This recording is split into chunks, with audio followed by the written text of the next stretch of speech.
Bem-vindos ao Centro de Estudos Tributários da Faculdade de Direito da Universidade Federal do Rio Grande do Sul. Nosso convidado de hoje é o professor doutor César Saldanha Souza Júnior.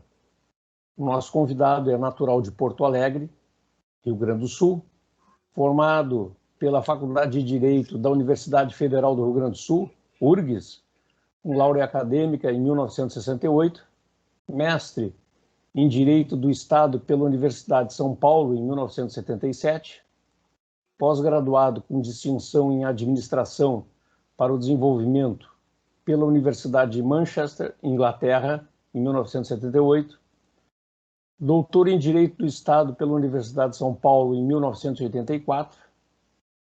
Nosso convidado foi promotor de Justiça no Estado do Rio Grande do Sul de 1970 a 1974. Foi procurador-coordenador da Fazenda Nacional na Procuradoria-Geral da Fazenda Nacional em Brasília, de 1975 a 1977. Foi secretário da Receita Federal Adjunto de 1979 a 1985. Foi procurador-assessor da Assembleia Nacional Constituinte na Comissão de Tributos e Orçamento de 1987 a 1988. Foi procurador regional da Fazenda Nacional de 1992 a 2001. É procurador regional da Fazenda Nacional aposentado. Foi por concurso de títulos e provas, professor de Direito Constitucional na Faculdade de Direito do Largo de São Francisco, da Universidade de São Paulo, USP, nos cursos de graduação e pós-graduação, de 1980 a 1987. Foi professor de Sociologia do Direito no curso de mestrado em Direito na Pontifícia Universidade Católica do Rio Grande do Sul, PUC-RS. Foi, por concurso de títulos e provas, professor titular de Teoria Geral do Estado, Teoria do Direito Constitucional e Direito Constitucional, e Filosofia do Direito na Faculdade de Direito da URGS, nos cursos de graduação e pós-graduação estrito sensu, lato sensu. Foi coordenador do curso de pós-graduação, mestrado e doutorado na Faculdade de Direito da URGS. Foi chefe de departamento de Direito Público e Filosofia do Direito da Faculdade de Direito da URGS. Foi professor em várias outras instituições, como a Unicinos, Universidade do Vale do Rio dos Sinos, CEUB, em Brasília, Universidade do Distrito Federal, Escola Superior do Ministério Público, dentre outras tantas. O professor César, ele vai tratar do tema Avaliação Crítica da Experiência Constitucional de 1988. Professor César, seja bem-vindo e muito obrigado por ter aceito o convite. A palavra é sua. Eu quero, de início, agradecer imensamente o convite que me foi dirigido pelo meu amigo de entrevista, né? E agradecer muito essa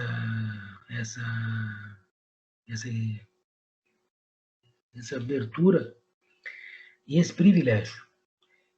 E como é a primeira vez que eu estou no seu programa, eu até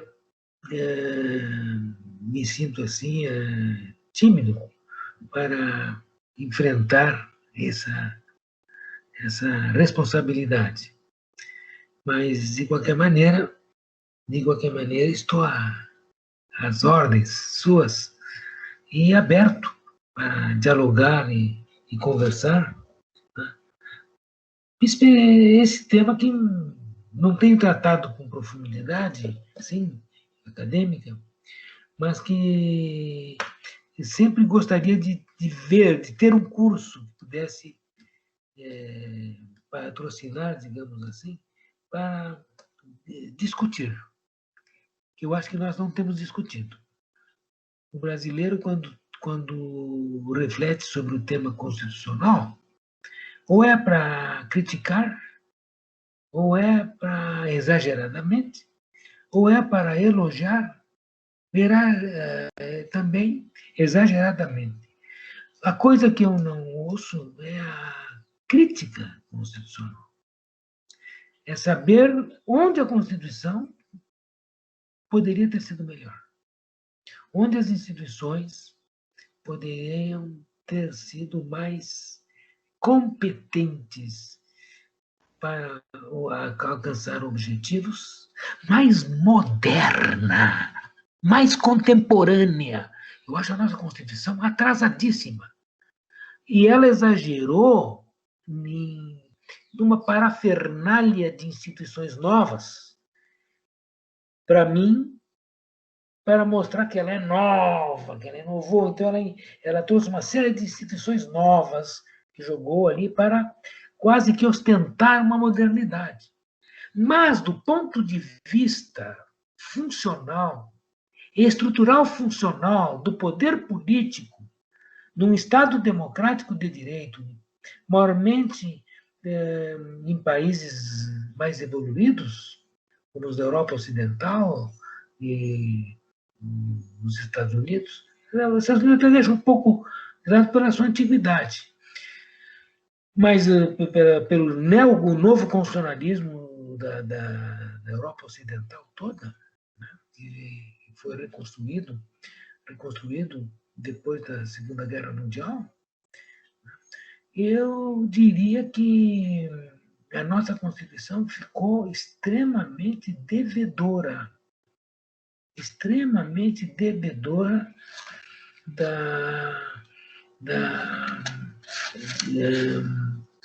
evolução real do direito constitucional ocorrida de 1946 para cá. Praticamente a nossa Constituição ela adotou um sistema político que é, na prática, infuncionável do ponto de vista da prática excelente ou da excelência constitucional. Ela é, na verdade, ela se torna praticamente não funcionável, dificilmente funcionável.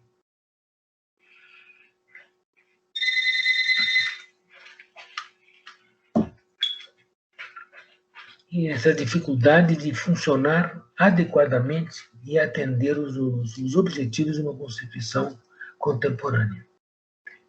Não sei se lhe choquei. Eu, sem dúvida, são alguns elementos que ensejam a reflexão, professor. E nesse contexto, então, de que naquele momento histórico a Constituição ela acaba sendo formatada muito mais para atender, então, anseios de natureza democrática, mas também, pelo que eu entendi, um certo tom, digamos assim, de talvez discurso fácil para atender, digamos assim, os eleitores. Em outras palavras, não posso usar aqui de um eufemismo, mas uma pitada de demagogia. Seria isso? Não. O que eu diria é o seguinte: as instituições brasileiras que nós adotamos, e já em 1891, em que nós pegamos a Constituição americana e copiamos, entre aspas, a Constituição americana, o modelo institucional americano, que foi feito por uma realidade, olha o que eu vou te dizer, uma realidade em que o governo era dos estados. Nos Estados Unidos, quem governa o país são os Estados-membros. A União Federal, praticamente, ela não é governo. Ela não tem funções governativas. a função da União é, na verdade, manter a unidade dos Estados que são membros igualdade, com poderes extremamente autônomos de autodireção, formando aquela unidade. Então, os Estados Unidos da América, na verdade, a União não é um governo. A União Americana não é government, não é governo. A União Norte-Americana, na verdade, é unir, manter unido o país, saber construir essa união. Agora, quem é que governa os Estados Unidos da América? Quem governa os Estados Unidos da América são os Estados-membros. Isso tem que ser... Isso os brasileiros não atinaram ainda, claramente. E não se coloca isso com a força que tem que ser colocada. O governo federal, na verdade, ele não é governo. Não é governo, ele não governa o país. Ele mantém a unidade do país. Mas ele não é propriamente um governo. Quem realmente exerce as funções que nós poderíamos chamar tecnicamente de governo, são os Estados-membros, que gozam um espaço de autonomia enorme. Enorme. Então, agora, no Brasil, o que acontece? No Brasil, a União é governo, em primeiro lugar. Ela é também um legislativo e ela é também um poder judiciário. O que já falta por aí, né? Porque a organização em 3 poderes, especificamente, não esgota mais o arsenal que se precisa reunir de complexidade funcional para que as estruturas da democracia contemporânea funcionem. É paupérrima, ela é paupérrima nesse particular. E mais, como ela, de certa maneira, agregou funções de Estado, funções de governo e funções de administração, veja, nós concentramos na presidência da República chefia de Estado, que seria numa república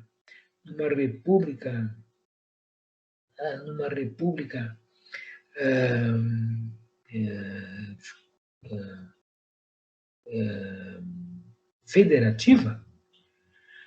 Numa república federativa, o papel do presidente da República é zelar pela União, cuidar da União, e para que a União possa ser e representar a União enquanto tal, mormente nas suas relações internacionais, porque ela vai produzir a unidade nacional, zelar pela unidade nacional.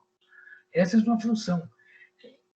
Por quê? Porque quem governa, veja, e aí se separa, olha que coisa fantástica, ela separa a Constituição da República Federativa, faz do órgão maior da unidade federativa uma chefia de Estado. Ponto. Olha os Estados Unidos. Na verdade, excepcionalmente, nós podemos dizer que o presidente americano derrapa ou se atira numa função de chefia governamental. Eu acho que a grande exceção que ocorreu na história americana, e mesmo assim tem que ser examinada com cuidado, foi a presidência do Delano Roosevelt, que ele realizou ali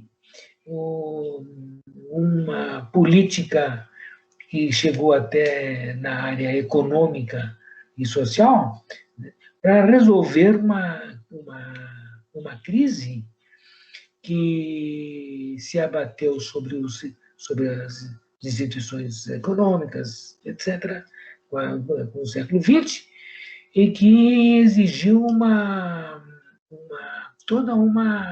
quase que uma reinterpretação do papel da Constituição Federal, Nacional, no quadro da Constituição. E de onde o Roosevelt se saiu muito bem. Agora, nos Estados Unidos, a presidência da República dos Estados Unidos é o órgão que mantém a unidade nacional, que exerce as funções de chefia de Estado. E a sua competência é aquela competência que cuida de uma more perfect union. More perfect union. Não está escrito ali com toda clareza, faz isso, faz isso, faz isso, faz isso, faz isso, fora aquilo. Não. Ele cuida de uma more perfect union.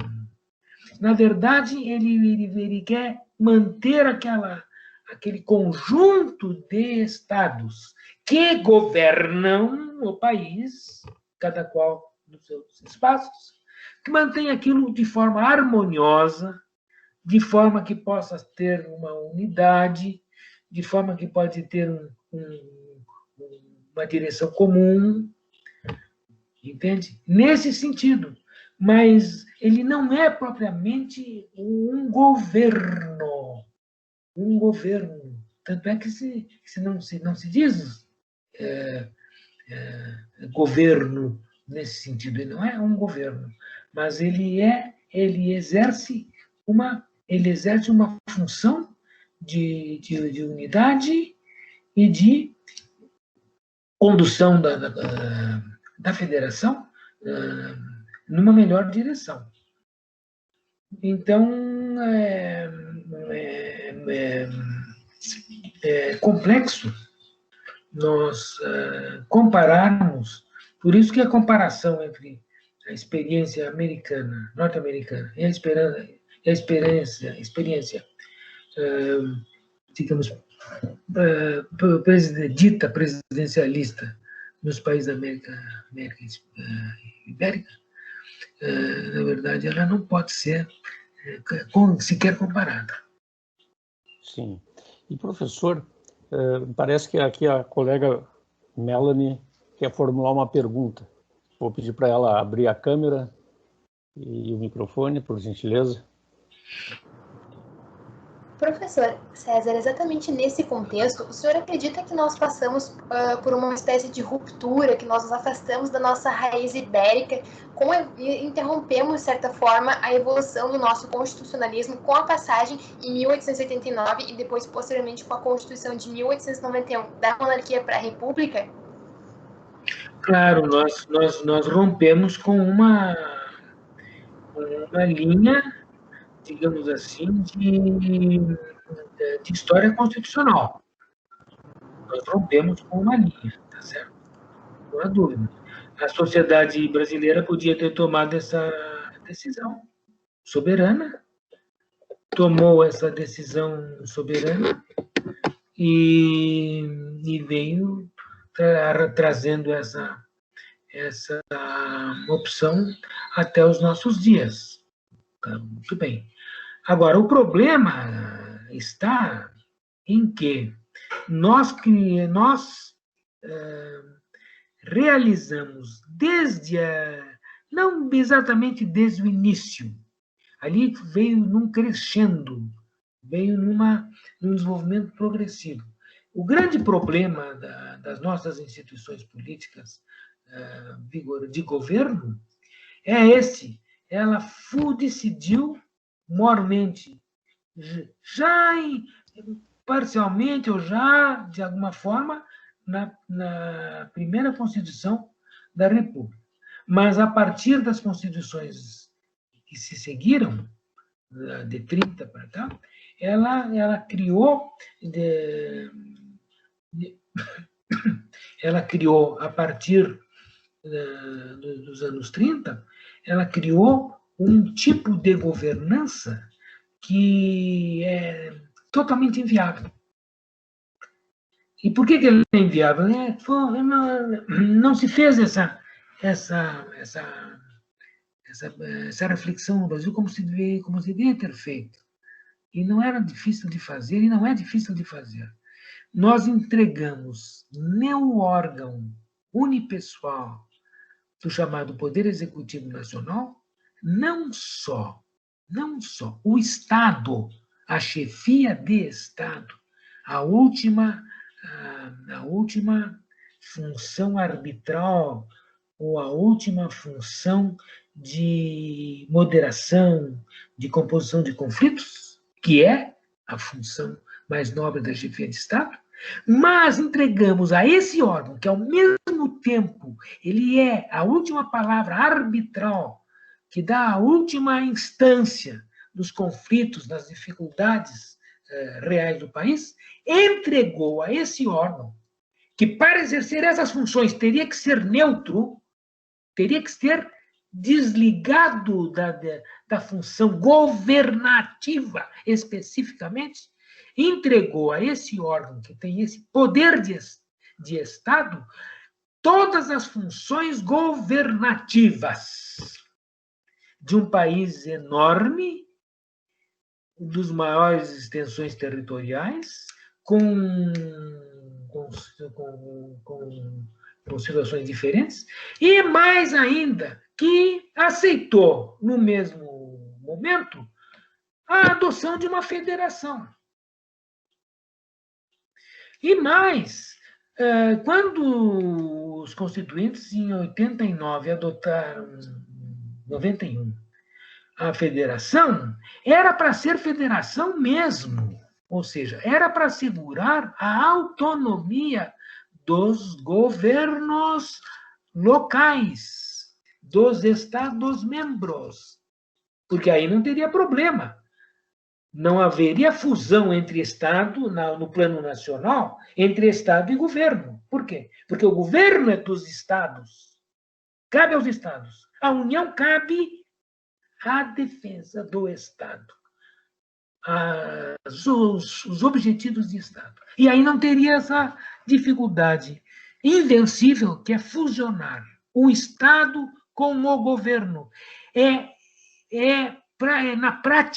Na prática efetiva, é impossível nós podermos conciliar numa democracia estável a função de assumir plenamente o governo com a função plenamente de exercer uma chefia de Estado. E por isso que nos Estados Unidos o que resolve, o que salva, o que permite que nos Estados Unidos as crises não sejam tão grandes, sejam limitadas, é que a federação é forte, os Estados governam, enquanto que a União, o órgão da presidência, cuida das funções de Estado. Ele não entra nas funções ditas de governo.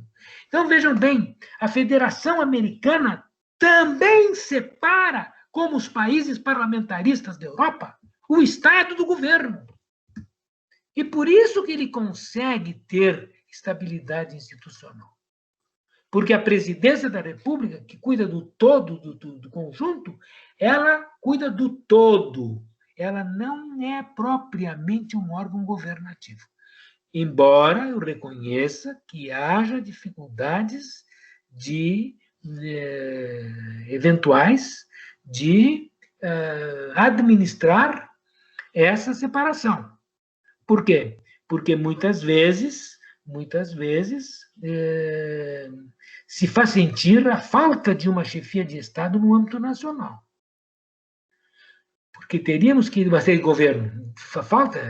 Há uma carência de uma chefia de governo separada da chefia de Estado no próprio âmbito nacional.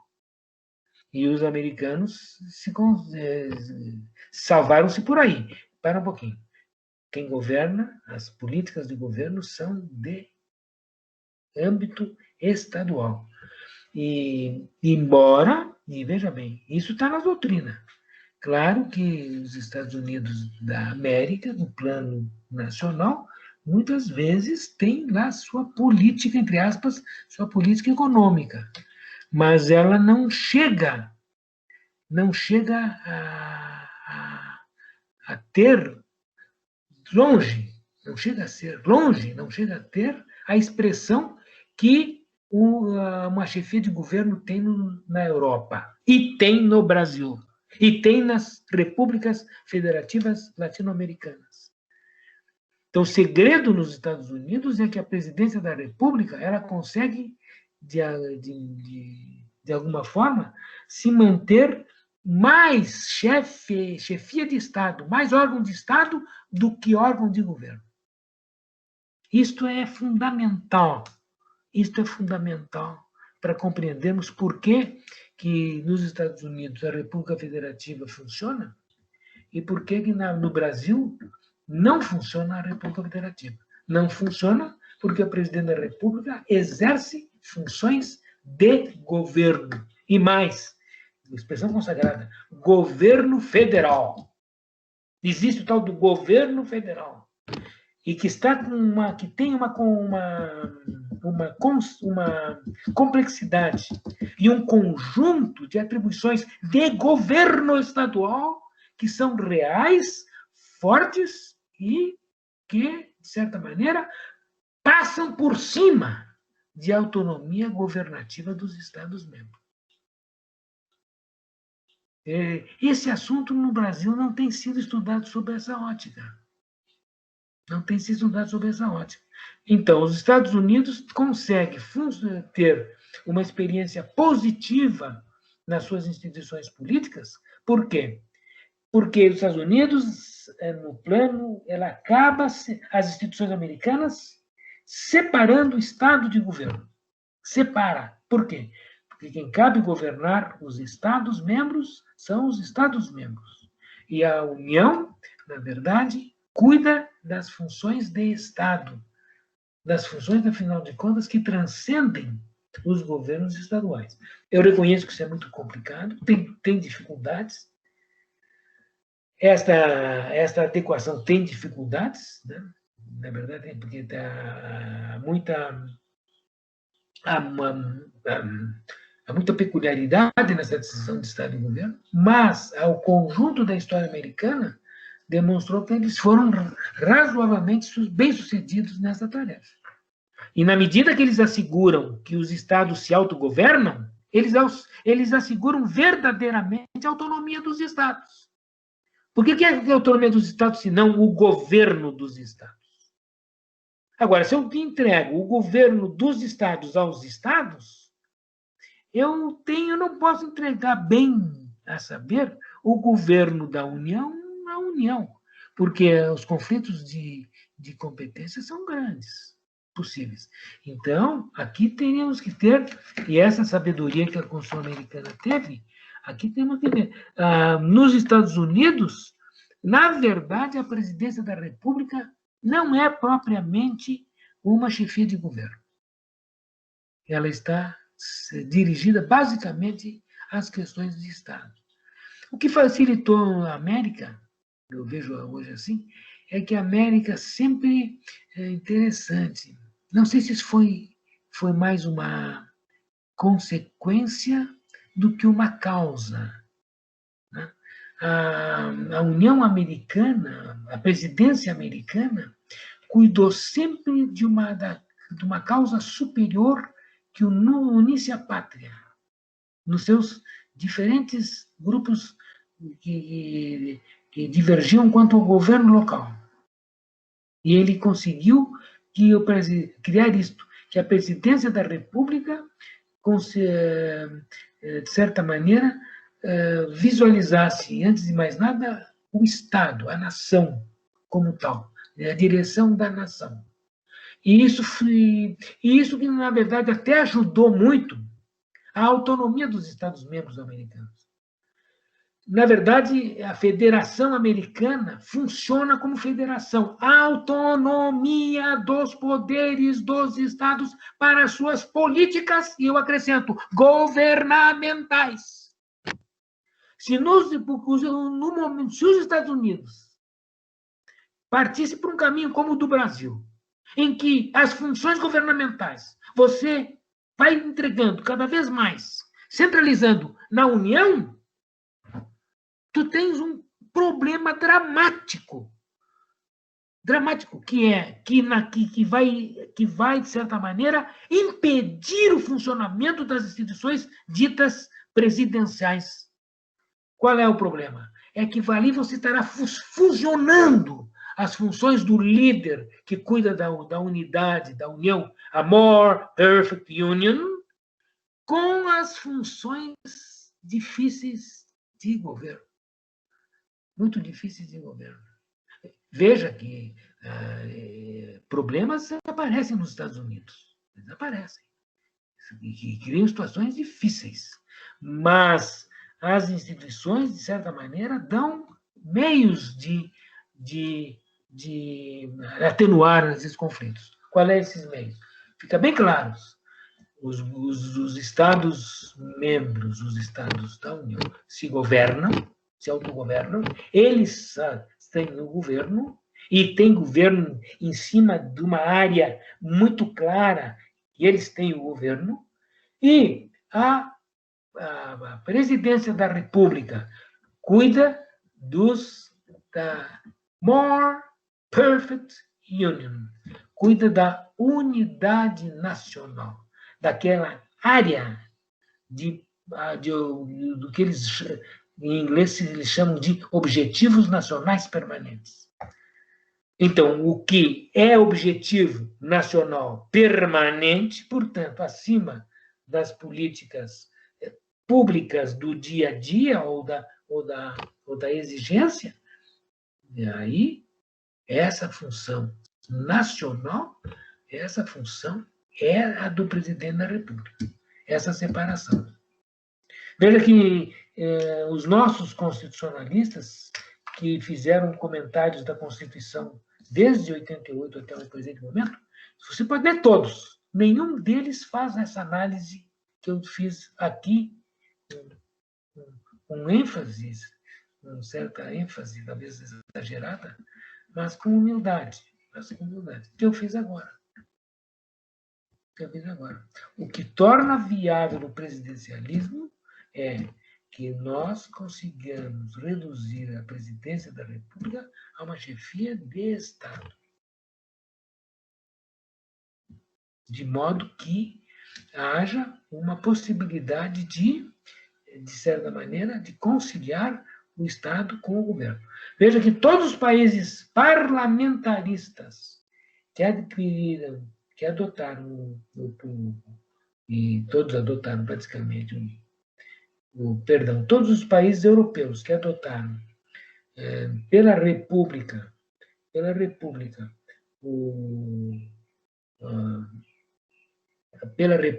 a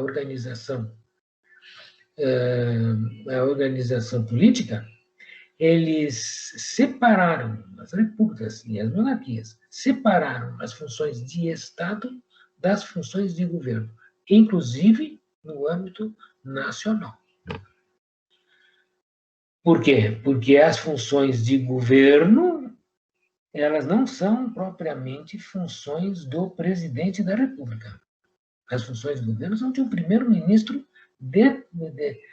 afastável a qualquer momento. O presidente da República, que é, na verdade, o chefe de Estado, em todos os países que na Europa adotam o parlamentarismo, todos, eles têm um governo, que governa o país, e a presidência da República, a chefia de Estado, não governa.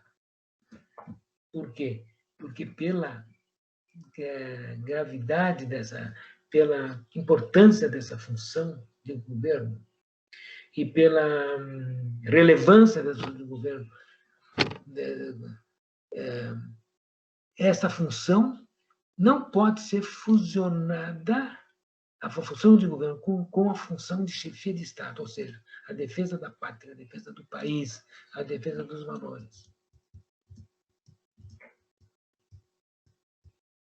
Então, essa é uma reflexão que eu faço. A república, as repúblicas federativas, que, de certa maneira, não separam claramente funções de Estado de funções de governo, elas estão fadadas ao fracasso. E a mais difícil de todas é a americana, porque na americana não existe uma distinção evidente e clara entre a função de Estado e a função de governo, no âmbito nacional. Não existe. E isto pôs na vida política americana uma série de dificuldades. Inclusive, aquelas questões de governo difíceis, como por exemplo, foi a federação, foi os escravos, a questão da escravatura, quase, para resolver essa questão da escravatura, que foi a questão mais complicada que foi em todos os tempos, assolou a prática norte-americana, ela praticamente quase acabou com a União Americana. Por quê? A incapacidade do sistema que fusione Estado e governo para manter uma unidade nacional. Foi dramático. Certo? Custou uma guerra. E aquilo ali os americanos, no fundo, aprenderam bem. A função da presidência da República, ela não pode, ela deve evitar o exagero nas funções governamentais, o abster-se de entrar nas funções governamentais, assuntos governamentais difíceis que dividem o país. E, portanto, assegurar ao máximo a autonomia governamental dos Estados-membros. Então, a autonomia governamental dos Estados-membros é essencial nos Estados Unidos para manter digamos assim, estabilidade do regime democrático. Então, o presidente da República Americana, antes de ser um chefe de governo, ele é um chefe de Estado. E eu acho que todos os momentos difíceis e complexos da história americana muito lucrariam se fosse feito um estudo da história americana e das histórias das instituições à luz desse critério.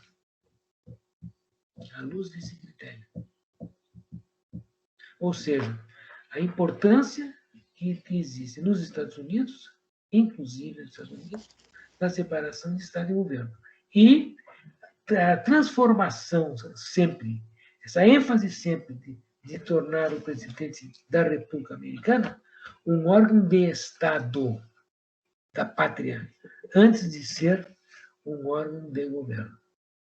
Mesmo quando nos aspectos mais difíceis, nos momentos mais difíceis da história americana, mais difíceis como foi o governo Roosevelt, como foi em que o governo federal, a esfera federal, foi chamada a ter uma política de governo.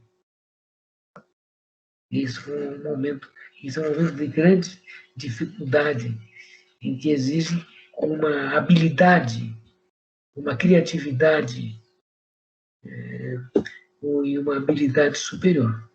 Num país que os problemas são mais complexos, mais difíceis, as diferenças culturais são enormes, gigantescas entre as áreas, né? Estabelecimento de uma república federativa, ela tem problemas que se resolveriam, como na Europa se se conseguiu com a separação da área de Estado e da área de governo. Com a separação do campo do Estado do campo do governo. E o presidente da República é o órgão de Estado. E como tal, por isso que ele é eleito diretamente, ele é eleito por um prazo determinado, mas ele é chefe de Estado. Os chefes de governo nas repúblicas parlamentaristas europeias são perfeitamente responsáveis pela política do dia a qualquer momento. E como ser governo produz capacidade de errar, toda vez que um chefe de governo no país parlamentarista europeu falha, ele é derrubado com a mesma facilidade que você derruba na Europa, numa Europa não federativa, você derruba na Europa um chefe de governo que comete erros e falhas. Agora vejam, numa república federativa, em que o chefe de Estado, de certa maneira, incorpora funções de governo, você não pode responsabilizar a qualquer momento o governo. É muito complicado. Por quê? Porque ali está, pode acontecer, aconteceu aqui, raramente, nos Estados Unidos, a responsabilidade pelo impeachment. Foram momentos dificílimos, críticos, mas isso exigiu o máximo possível dessa habilidade política do país e a maturidade política do país. Professor César, diga-me. Essa sua exposição histórica importante e atual, reaproximando para a liberdade, para a situação brasileira da experiência constitucional de 88, seguramente vários cenários eram possíveis e não aconteceram, não ocorreram, né? Uma visão retrospectiva com relação à Constituinte de 88, um mundo que, digamos assim, os constituintes ouviriam mais as reflexões dos especialistas como o senhor. O que o senhor acredita que poderia ter sido, digamos assim, melhorado, ou poderia ter sido melhor do ponto de vista constitucional? Bom, aí é uma tarefa muito complicada, né? É uma tarefa muito complicada. Para mim, o ponto que foi mal tratado foi esse que eu referi no tema proposto na primeira pergunta. Sim. Alice, esse foi, de certa maneira, o ponto dramático ali, né? Agora,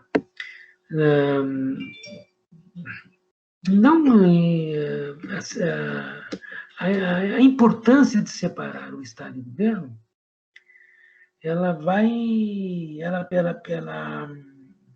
perpassa todo o campo das atribuições políticas.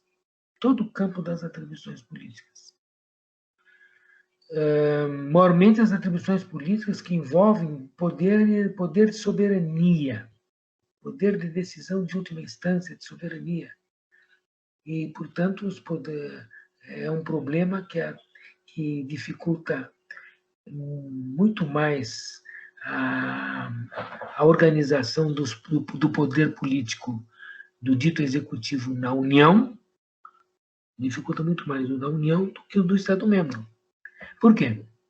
Porque no Estado-membro, o governador, veja que o próprio termo que usa a nossa Constituição é governador do Estado.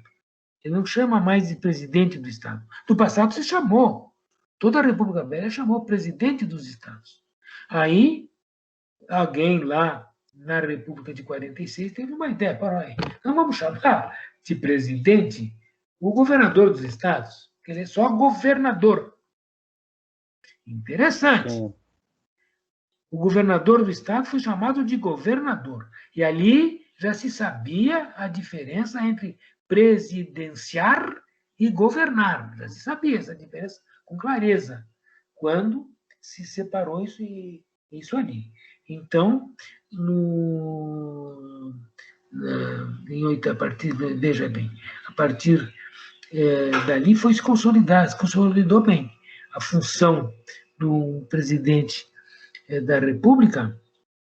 Deveria, veja, ele não é só a função de governar, é a função de dirigir, de certa maneira, as políticas fundamentais do Estado. Aquelas políticas que são políticas que transcendem, digamos assim, a luta partidária interna, mas envolve valores nacionais que têm que ser postos acima das divergências partidárias. E aí é que exige essa separação entre o Estado e o governo. E essa separação é que, de certa maneira, entre o Estado e o governo, vai resolver o problema de como se equaciona a administração, a manipulação dos poderes de governo e os poderes de Estado. Se resolve isso.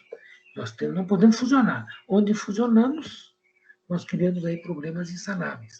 Por quê? Porque estamos entregando ao mesmo homem, ao mesmo órgão, políticas que são de partido e políticas que são da nação, de nação.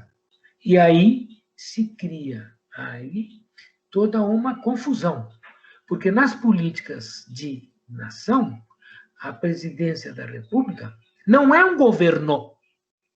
Atenção! Nas ações de Estado, o chefe de Estado não é um governo. Ele é o órgão nacional, da comunidade nacional. Governo, sim, é aquele órgão que trata dos problemas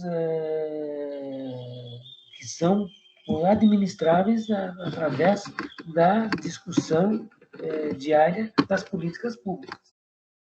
Então, essa distinção ela se torna vital que seja feita no âmbito da presidência da República.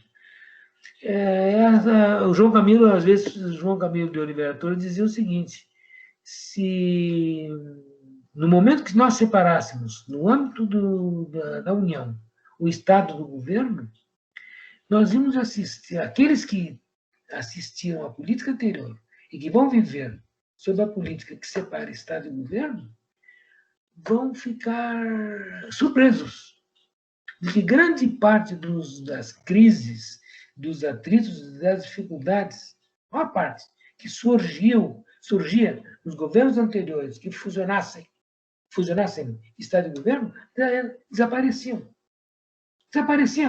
Porque aqueles que cuidam do Estado, todo mundo sabe, aquele é um poder permanente, ele é chefe de Estado. Ele só sai por impeachment. E olhe lá, o impeachment não é algo para ser feito todos os dias.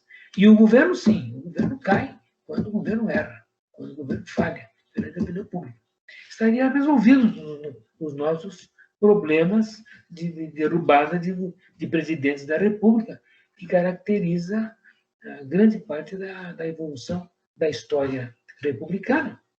E caracteriza as crises, porque, veja bem, hoje nós resistimos mais às crises do Executivo Nacional. Resistimos mais galhardia à defesa da democracia. Agora, vejam bem, as crises ocorrem elas paralisam os governos, elas atrasam as políticas públicas, elas dificultam, de um lado, a solução dos problemas nacionais de todos, e, de outro lado, vai atrapalhar também a função de governo no resolver os problemas do dia a dia da política governativa. Professor, e isso numa visão retrospectiva, digamos assim, e na sua experiência, com base na sua experiência de vida, como intelectual, como professor, como cidadão, enfim, numa visão prospectiva, o senhor acredita em possibilidade de mudança na estrutura constitucional brasileira nesses termos de separação? Não tenho a menor dúvida, meu amigo, porque por mais burras que possam ser os líderes políticos, tá certo? Nós vamos aprendendo, pouco a pouco nós vamos aprendendo, tia. Vejam que a coisa mais difícil no Brasil é ter governabilidade no plano nacional. É a coisa mais difícil e complexa. Sim. E todos os presidentes vivem os mesmos conflitos e as mesmas dificuldades. E tu são as mesmas dificuldades. E pasma, eu fico pasmo de ver, porque se aqui ninguém tivesse levantado esse problema, e tivesse passado fosse um país que não tivesse tido uma experiência política diferente, e por isto é a maior extensão territorial das Américas, em termos de continuidade territorial. É enorme. O Brasil é um milagre. É um milagre que todos os países que falam o português vivem num único país. Os que falam inglês vivem em vários, os que falam espanhol em mais ainda, os que falam francês em outros também. Agora, em português só tem um país que fala a língua portuguesa, é o Brasil. Quer dizer, o Brasil é o único exemplo que nós temos nas Américas em que uma verdadeira unidade sociopolítico-cultural manteve a sua unidade. Não há dois países que falem o português nas Américas. Esse é um milagre. E nós não meditamos sobre a importância e o mistério que existe dentro dessa unidade cultural, linguística, que ocorre no Brasil, que é única nas Américas. Única nas Américas. E como é que conseguimos chegar lá? Chegamos lá porque a unidade nacional foi construída num país que se separou as funções de Estado e as funções do governo. Porque se sabia. Se sabia, porque ali se sabia mais a vida da essência da política, se conhecia melhor a essência da política no Império, no país, na experiência anterior, do que na experiência atual presidencialista.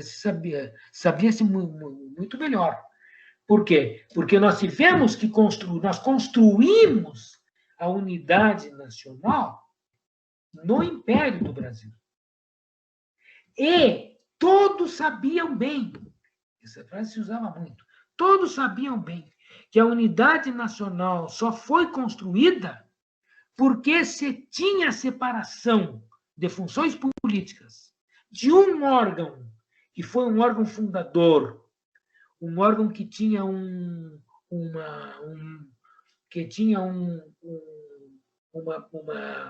uma função superior, uma função quase mágica, que era o imperador, cuja função era cuidar do Estado, da nação, da pátria, a separação de um órgão que gostava da nação, que era o imperador, que cuidava do império, e outros, o governo, que cuidava da política de todos os dias, que nós chamamos de políticas governamentais.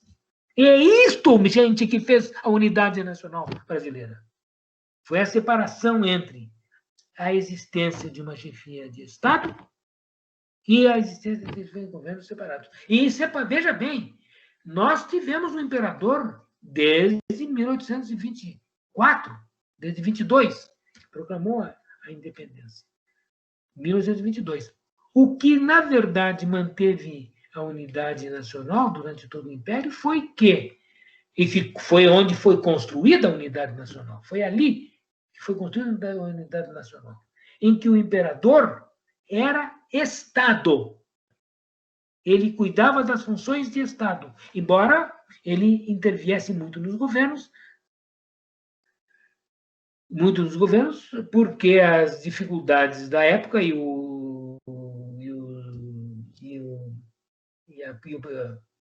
na verdade, as condições ainda precárias e ainda mais primitivas do nosso funcionamento, das nossas instituições políticas, em que era mais difícil organizar os governos e mais difícil até separar os governos do Estado. Era mais difícil. Por quê? Porque é mais complicado, mais complexo. Pois bem, ali se viu bem, vimos bem, que só manteríamos esse gigante nas Américas, que é o Brasil, o único país que fala uma língua nas Américas, e nós não valorizamos isso assim como deveríamos valorizar, e ver por que foi. Construímos isso por quê? Porque tivemos a sabedoria de separar, já no Império, as funções da pátria, do Estado nacional, que nos unem, chefia de Estado, é o governo de todos os dias.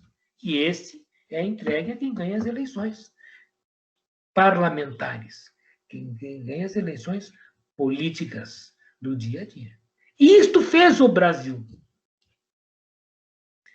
E o Brasil, que eu digo, é o seguinte: a unidade de todos que falam a língua portuguesa nas Américas. No continente americano. E se conseguiu a unidade nacional, que é o nosso maior tesouro, em virtude dessa sabedoria, de saber.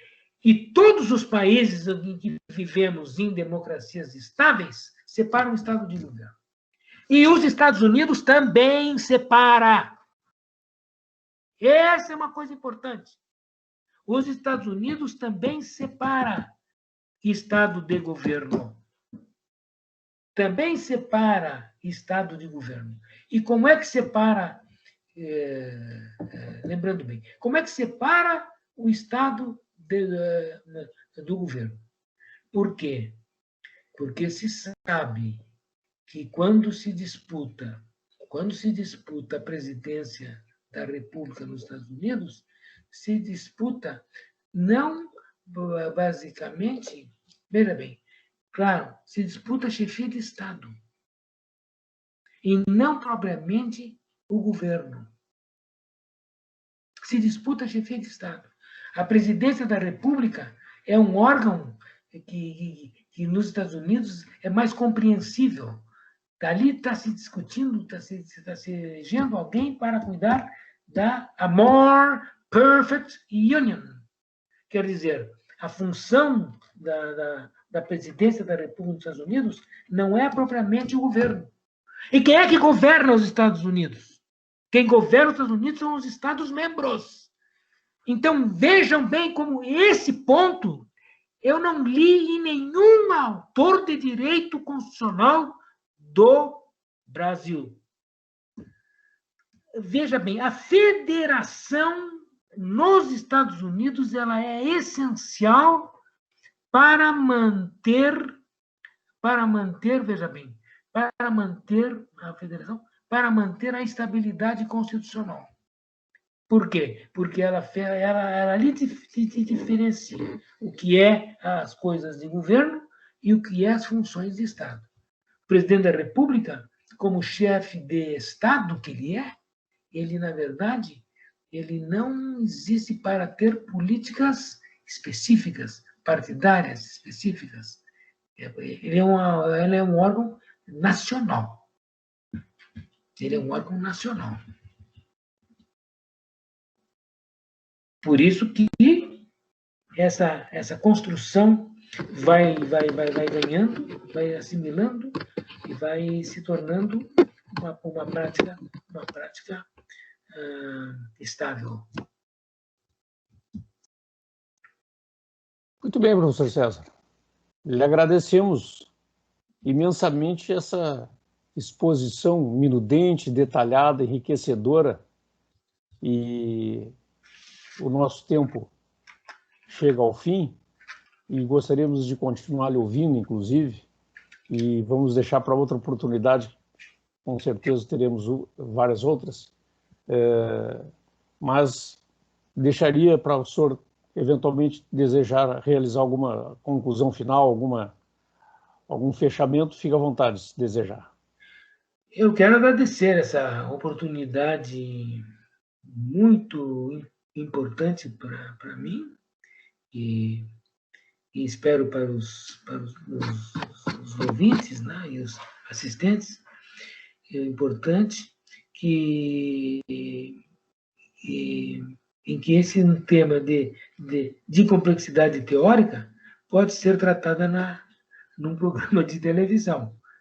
Porque, em princípio, né, os programas, os temas mais técnicos e mais gerais e mais teóricos são mais difíceis de serem tratados no meio como esse que nós temos da televisão, que é muito mais dinâmico. Eu quero, então, agradecer muitíssimo essa oportunidade e dizer que foi para mim um grande privilégio ter atuado nesse meio de comunicação que está realmente abrindo um espaço novo, um espaço importante que seguramente está fadado a maior sucesso. Muito obrigado pela oportunidade de estar com todos vocês. Obrigado, professor César. Mais uma vez agradecemos nós aqui a sua disponibilidade, sua exposição. Também quero agradecer à colega Melanie pela colaboração para que esse encontro pudesse ser realizado. Boa noite a todos. Obrigado.